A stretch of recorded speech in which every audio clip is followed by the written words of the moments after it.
ജനങ്ങൾക്ക് വേണ്ടിയായിരിക്കണം ജനകീയ സർക്കാരുകൾ പ്രവർത്തിക്കേണ്ടത്. നിർഭാഗ്യവശാൽ കേന്ദ്രവും കേരളവും പരസ്പരം പഴിചാരി പാവപ്പെട്ട കർഷകനെയും സാധാരണക്കാരനെയും വിഡ്ഢിയാക്കുന്നതാണ് അനുദിനം നമ്മൾ കാണുന്നത്. ഈ കഴിഞ്ഞയിടയ്ക്ക് നിയമസഭയിൽ കാർഷിക വിഷയങ്ങളും വന്യമൃഗശല്യത്തെക്കുറിച്ചുള്ള വിഷയങ്ങളും ചർച്ച ചെയ്യുന്നത് ഞാൻ ശ്രദ്ധിക്കുകയുണ്ടായി. ബഹുമാനപ്പെട്ട സ്പീക്കർ, ബഹുമാനപ്പെട്ട മന്ത്രി അവതരിപ്പിച്ച ആ ചർച്ചയിൽ ഭേദഗതികൾക്കായി എഴുന്നേറ്റ് നിന്ന പ്രതിപക്ഷ അംഗങ്ങൾക്ക് സമയം കുറവാണ്, വേഗം തീർക്കുക എന്ന് പറയുന്നത് കേട്ടപ്പോൾ എൻ്റെ മനസ്സിലുണ്ടായ ചിന്ത ഇതാണ്: ആർക്കു വേണ്ടിയാണ് ഈ സർക്കാർ പ്രവർത്തിക്കുന്നത്?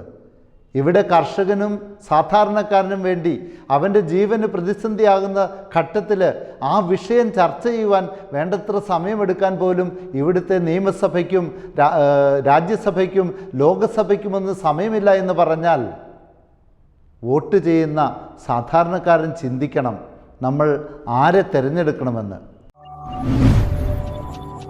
ഈ കൊച്ചു കേരളത്തിൻ്റെ മലയോര ഗ്രാമങ്ങൾ വളരെ ഭീതിയിലാണ് ഇന്ന് ജീവിക്കുന്നത്. കാസർഗോഡ്, കണ്ണൂർ, വയനാട്, ഇടുക്കി തുടങ്ങിയ മലയോര ഗ്രാമങ്ങളുള്ള ജില്ലകളിൽ വളരെ ഭീതിതമായ അവസ്ഥയാണുള്ളത് എന്ന് പറയേണ്ടതില്ല. മനുഷ്യന് ചിന്തിക്കാൻ പറ്റാത്ത വിധത്തിൽ ഇവിടെ സാധാരണക്കാരൻ്റെ ജീവിതം ദുസ്സഹമായി മാറി എന്നുള്ളത് സത്യമാണ്. കർഷകരുടെയും സാധാരണക്കാരായ ജനങ്ങളുടെയും വിഷയങ്ങൾ ഈ നാട്ടിൽ കൃത്യമായി അഡ്രസ്സ് ചെയ്യപ്പെടുന്നില്ല എന്നുള്ളതാണ് നമ്മുടെ ദുഃഖം. എത്രയോ തവണ വിവിധ സംഘടനകൾ, കത്തോലിക്ക കോൺഗ്രസ് പോലെയുള്ള സാമുദായിക സംഘടനകളും മറ്റ് കർഷക സംഘടനകളും ഈ വിഷയങ്ങൾ പൊതുസമൂഹത്തിൻ്റെ പൊതുമനസ്സാക്ഷി ഉണർത്തുവാനും ഗവൺമെൻറ്റുകളുടെ സത്വര നടപടികൾക്ക് വേണ്ടിയും പലതരത്തിലുള്ള ഇടപെടലുകൾ നടത്തി. സമരങ്ങളും ഉപവാസ സമരങ്ങളും യാത്രകളുമൊക്കെ എത്രയോ ഇവിടെ നടത്തി. പ്രിയപ്പെട്ടവരെ, ഇതിനെക്കുറിച്ച് നമ്മൾ ജാഗ്രത പുലർത്തണം. ഒരുമിച്ച് നിന്ന് ഗവൺമെൻറ്റുകൾക്ക് മുമ്പിൽ പാവപ്പെട്ടവൻ്റെയും പട്ടിണിക്കാരൻ്റെയും പ്രശ്നങ്ങൾ നമ്മൾ ഉയർത്തിക്കൊണ്ട് വരണം. അവർക്ക് വേണ്ടി സംസാരിക്കുവാൻ ജനപ്രതിനിധികളില്ലെങ്കിൽ നമ്മൾ മുന്നോട്ട് വരണം.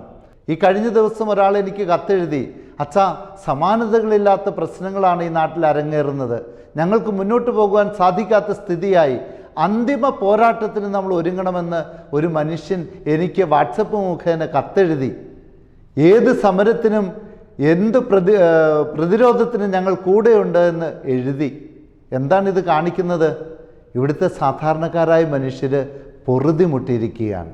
അവർക്ക് ജീവിക്കാൻ പറ്റാത്തൊരു സ്ഥിതി ഉണ്ടായി.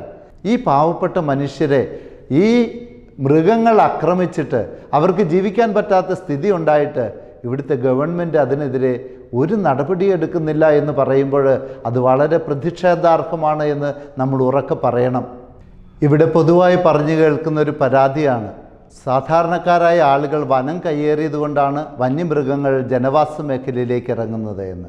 ഞാൻ പറയും, ഏത് കാലഘട്ടത്തിലാണ് അങ്ങനെ സംഭവിച്ചിട്ടുള്ളത്?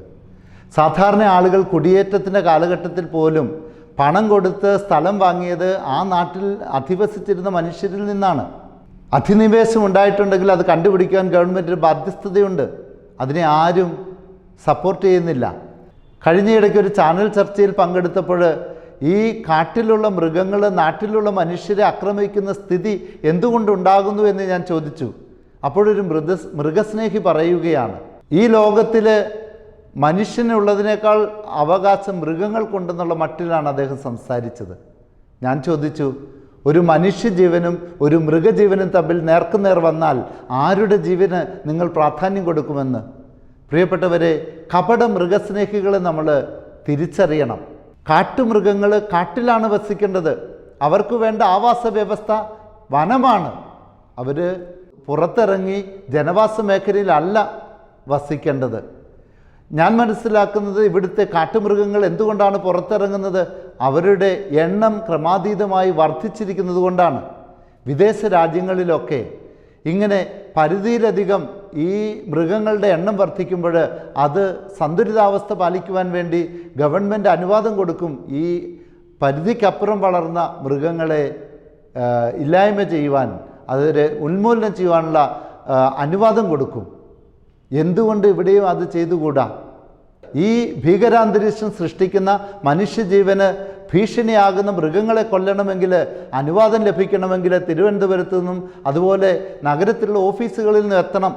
ആ ഉദ്യോഗസ്ഥൻ വന്ന് കണ്ട് മനസ്സിലാക്കി ഇതിനൊരു അനുവാദം കൊടുത്തു വരുമ്പോഴത്തേക്കും ഇവിടെ അനേക ജീവനുകൾ പൊലിഞ്ഞിരിക്കും.